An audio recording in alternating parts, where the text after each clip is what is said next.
Muhammed Resulullah. Bismillah деп шық. Bismillah деп шық. Адамдар жын шайтанның құрығына қалай түседі? Суға оқып беруі мүмкін, шоколадқа оқып беруі мүмкін, пирожкиге оқып беруі мүмкін. Соны адам жеген кезде ол жын кіреді. Ол айтады, суретін алып кел дейді, киімін алып кел дейді, мынаны бер дейді, мынаны ішкіз дейді, мынаны жегіз дейді. Жын кірген адамның алғашқы белгілері қандай? Мені біреу өлтіргісі келіп жатыр, біреулер бүйтіп жатыр, мені қуып жатыр. Бұл сұмдықтың соңы немен тынады? Өзіне пышақ салады. Мойнына 47 рет. Кухонный ножмен 3 минутта өзін өлтіреді. 47 рет мойнына тығады. 47 рет. Жын шығаратын мамандардың еңбек ақысы қанша? Бір сеанс. Миллион сұрауы мүмкін. Бергің келмей ма? Онда сақтану шараларын жасап, ауырма, бұл саламен проблемаң болмасын. Ал енді ауырдың ба? Амал жоқ. Жын шайтаннан сақтанудың жолы қандай? Бұндай деңгейдегі адамға шайтан маңына жоя алмайды. Сиқыр маңына жоя алмайды. Қашады. Одан нұр бар, нұр. Бекжан Әшімов, экзорцист парапсихолог маманы. Яғни түсінікті тілмен айтқанда, адамның бойынан жын шайтанды шығарушы. Оның дәл осы іспен айналысып жүргеніне 4 жылдан асыпты. Ол бұл салаға ойда жоқта келгенін айтады. Бұны зерттеп жүрдім. Сосын кей кезде енді сондай бір осындай бір таныс, жақын бір адамдар ауырып қалады. Бұл ауырып қалған кезде бұл салада нақты бір адам қанағаттанатындай мамандарды көрмегеннен кейін бұл салада енді шындығында келгенде біреуден үйреніп алып оқып жүрген адамдар да бар ғой. Негізі бұл бір діни тұрғыда бір профессионалды түрде зерттемей кейбір жаңағы психологиялық ауруларды да жын кірді деп бір адамды қудыртып жібергендер де болды. Сол себептен кейбір жаңағы бұл емдеу жолы шариғатқа сай келмейтін адамдар да болды.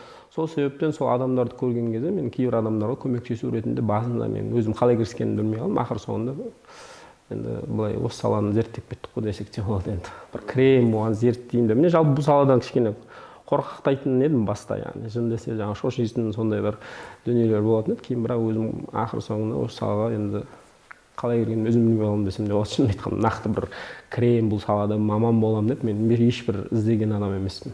Бірақ енді ұстаздардан сұрап енді бір не аласың ғой, бірақ енді бір жалпы жын шығаратын мамандарға барып үйрет деген емеспін. Солай зерттеу арқылы, сұрақтар арқылы сол салаға кіріп кеттік десек болады.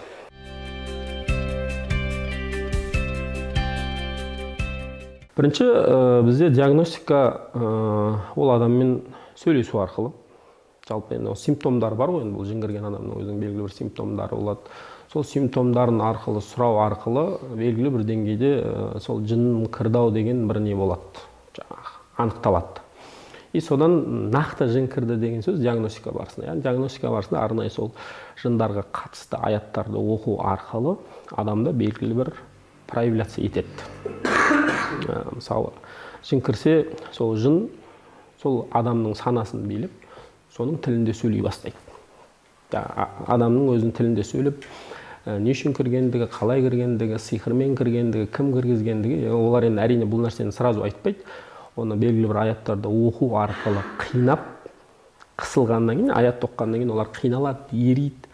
Сосын амал жоқ, жаны алқымға келген кезде ол дүниелерді айтуға мәжбүр болады. Немесе белгілі бір аяттары бар, сол жындарды сөйлемесе де сөйлететін аяттар бар, нақты. Сол аяттарды оққан кезде кез келген жын өзі сөйлеп барлығын айтып бере алатын. Сол кезде сол арқылы біз білеміз. Бұл жынның сиқыр арқылы кірген, немесе бұл жынның, немесе ол адамның бір жаман жерді басып деген сияқты сонымен кірді ма, сол арқылы білеміз. Көпшілік жағдайда жын сиқырмен кіреді. Көпшілік жағдайда. Сиқыр арқылы. Дуа дейді ғой қазақша. Мысалы енді көре алмайтын адам сиқыр жасайды. Енді ол әртүрлі жасауы мүмкін. Суға оқып беруі мүмкін, шоколадқа оқып беруі мүмкін, пирожкиге оқып беруі мүмкін. Соны адам жеген кезде ол жын кіреді. И ол жынға белгілі бір колдундар миссия қояды. Екі жасты ажырату болса, ажырат, ананың көзіне күйеуін құбыжық қылып көрсет дейді.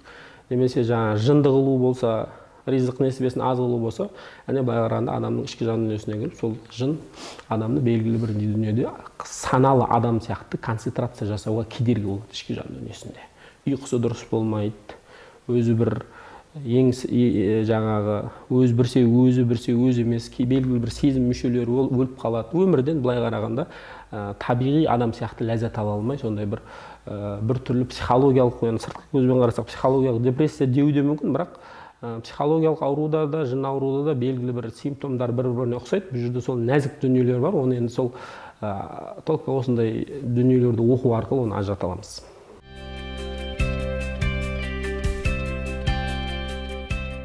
Жын кірген адамның белгілері біріншіден өмірден түңіле бастайды. Ештеңе қызық емес. Тек жата береді, әлсіреп, жеке қалғанды жақсы көреді, қараңғылықты жақсы көреді, мінез өзгере бастайды, агрессивный, өте қатты ашуланшақ, сәл бір нәрселерді ренжіп, сөйтіп не қылып, және көпшілік жағдайда өлем деп естиді. Немесе біреулер өзінен өзі себепсіз қорқады. Бір бөлмеде өзі жата алмайды, себепсіз қорқады. Мені біреу өлтіргісі келіп жатыр, біреулер бүйтіп жатыр, мені қуып жатыр. Немесе түнде ұйықтаған кезде көп бастырып қалады, аяқтарынан тартады, ұйқы жағы кішкене тыныш болмайды. Сондай былай қарағанда неадекватный дүниелерді жасай бастайды ол адам баласы негізі, былай сыртқы көзбен қарағанда. Енді бұрын өмірге құштар адам бірден мынандай өзгеріп кетеді. Одан ол сыртқы көз несімен әрекетіне қарай үйіндегілер оны ажырата алады. Былай қарай. Алғашқы белгілері. Алғашқы белгілері.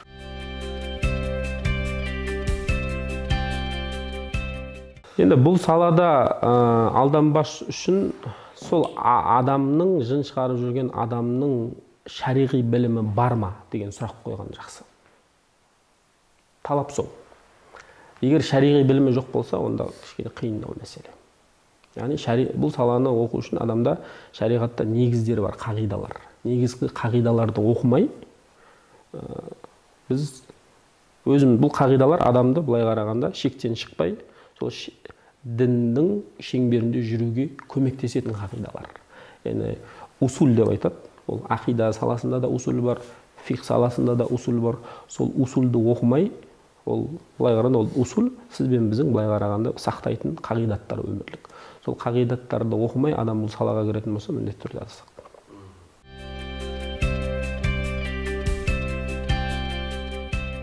Менде практикада болды, бір жас жігіт солай бастаған. Мені біреу өлтіргісі келіп жатыр, мен қорқам десе, жаңа достарын айтқан, әке шешесіне айтқан, мән бермеген ғой, сені кім өлтіреді, сен бизнес емессің, не қуып деген сияқты. Сол өзіне пышақ салады. Мойнына 47 рет кухонный ножмен 3 минутта өзін өлтіреді. 47 рет мойнына тығады. 47 рет ойлаңызшы. Енді бұл қалай өзін өлтірді деп айта аласыз? Қолыңа ине кірсе ойбайлайсың мысалы. Мойнына 47 рет пышақ тығу деген. Әрине бұл параллельный әлемнің әсерінен болып отқан дүниеде мысалы. Осындай параллельный әлемнен барады да кей кезде мысалы анау жаңа жылытатын үйдегі нелер трубалар тұр ғой, андай бір үйдің мына шеттерінде. Соған ременмен асылып қалатындар бар.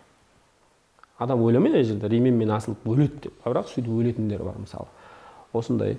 Енді бұл пайғамбарымыз алейхиссаламның хадисіне жүгінетін болсақ, қияметке жақын менің үмбетімнің көбісі халаки уммати бит-таъни ва-таун дейді. Менің үмбетімнің көбісі өлетін осы жындардың, шайтандардың әсерінен, екінші таун дейді. Таун деген осындай жұқпалы вирустық аурулар, коронавирус, оба секілді осындай аурулардан өледі дейді. Сол кезде сахабалар таун деген не дейді жаңағы? Таун деген вирусный ауру дедік қой.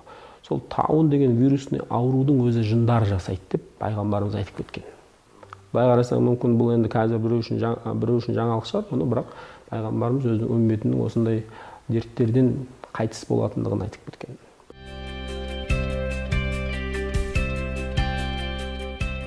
Практикада талай болды. Мысалы 30 жылдық тәжірибесі бар хирург врач келді бізге былтырлар. Жаз, дала 40 градус ыссы, өзінен өзі тоңады. Себепсіз. Себепсіз далаға шықса болды, туалетке жүгіре береді, кіші дәретке шығу үшін қыса береді. 2 минут сайын, 3 минут сайын, өзінен өзі. Енді ол дәрігер әрине бұл салаға келмейді ғой, олар бірінші өзінің врачтар өзінің саласына барып, полный обследование жасап шығады. Дым жоқ. Ешқандай проблема жоқ, басын түгел. Осындай проблема не? Сөйтіп бізге келді, мен сұрадым, мен бірінші очередь келген пациенттерге медицинаға қаралуға кеңес беремін. Бірінші солардан қарал. егер олар нақты диагноз таба алмай жатса, ол кезде біз енді былай мына жақтан болуы мүмкін деп біз не істей аламыз? Иә, өтеміз. Бірінші сөйтіп қарауға мен үнемі кеңес беремін.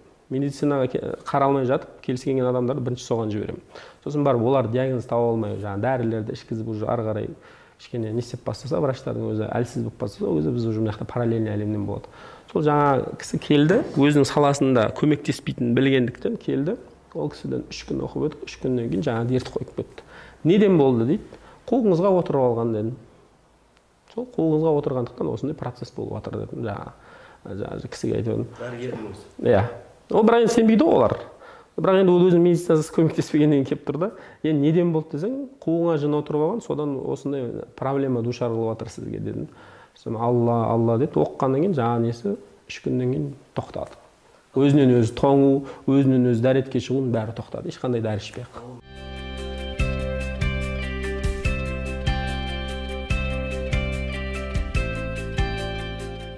Жалпы жын кірген адам, ол кәдімгідей адам сияқты қоғамда жұмыс жасап жүруге мүмкін. Мысалы, менде бір практикада бір әйел болды. Оған жын 19 жасында кірген. 19 жасында кім кіргізген дейтін болсаң, өзінің туған әкесінің ағасы бар, соның жеңгесі кіргізген. Көре алмай, осылар жаңа бақытты болмасын, күйеуге шықпасын деген мақсатта кіреді 19 жасында. Күйеуге шықпасын, бақытты болмасын, байға шықпай, өспесін, өнбесін деген мақсатта сиқырмен кірген жын. Оны жынын жасы 49-ға келгенде шықты. Енді 19-да кірсе неше жыл болды? 30 жылға жуық ол адам бұлай қоғамда өмір сүрген. Шындығында келсе ол күйеуге шықпаған адам. Жын соны күйеуге шығарып тізбады. Ол әйелден сұрасаң, түрім жақсы дейді. Жігіттермен бүйтіп кездесем дейді, өзінен өзі анаған бір не берем дейді. Бір ішімде бір дүние бар дейді. Тартып өзінен өзі жаңа артқа тартқызып жіберемін, дұрыс сөз сөйлемей қоямын, тырысып қаламын дейді. Бірақ кейін барып жүрсем күйеуге шығу керек деген нәрсе санамдан тұрады, бірақ сондай бір дүниелерді жасаймын дейді мысалы. Сондай нәрселерді де олар жасайды. Сосын жаңа жынмен кейін оны шығарған кезде, сөйлескен кезде, сол жаңағы адамның органдарына зиян берген, екі көзіне зиян берген, екі көзін соқыр қылдым. Сосын жаңағы күйеуге шығармадым деп, сол жаңағы сиқырдың мақсатын орындаған жын ойында отыр. Мысалы, кейін ол әйелден жын шыққан кезде, ол адамның көзінде давлениесі бар екен. Ол өзі де медик адам, ол да келген адам, сол медик көзінде давлением кетті. Сосын шашы ағарып бітіп кеткен адам, сол жын шыққаннан кейін өзінен өзі ақ шаштың астынан қара шаш шығып жатыр мысалы. Сондай бір дүниелер болып жатады да практикада мысалы. Сондай, иә. Сол үшін бұл жынды кірді деген сөз обязательно жаңағы бүйтіп шизофрения сияқты емес, ол кәдімгі қалыпты адам болса өмір сүре береді. Сиқырдың түрі бар қазір, миллион түрі бар сиқырдың. Ол айтады, жаңағы суретін алып кел дейді. Мысалы, киімін алып кел дейді, мынаны бер дейді, мынаны ішкіз дейді, мынаны жегіз дейді. Сондай сияқты кез келген нәрсеге жасап бере береді ол.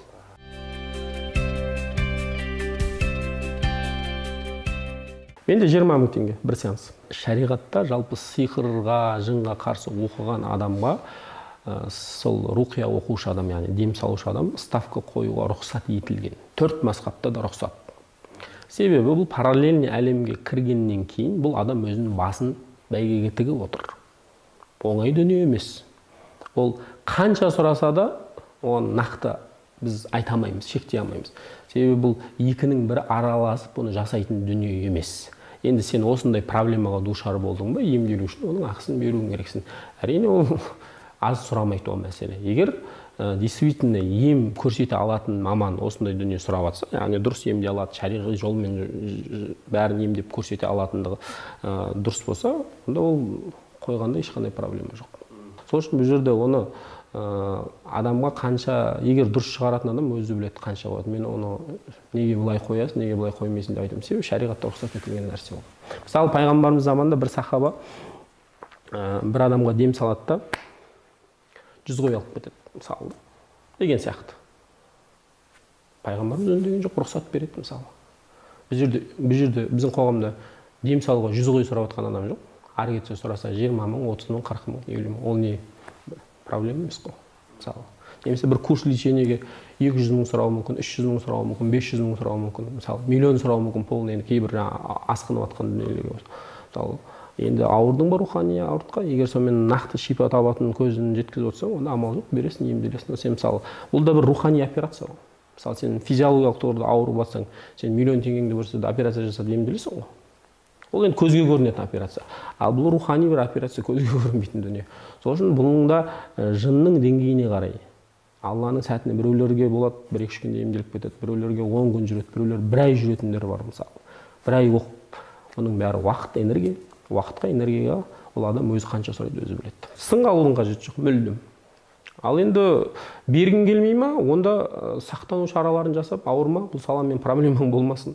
Ал енді ауырдың ба, амал жоқ, бересің. Сен барып дәрігерге не үшін ақша сұрайсың демейсің ғой, ауырсаң. Мейлі ол өкімет тарапынан оларға айлық беріп жатса да сен айтпайсың, дұрыс па? Ал сен бұл саладағыларға кім ақша беріп жатыр? Қандай? Сен налогтан ақша төлеп жатсың ба, оған айлық беріп жатсың? Сен ештеңе, олар өзінің ақысын, еңбегін қояды. Ол орынды, шариғи жүзінен де, былай жүзінен де.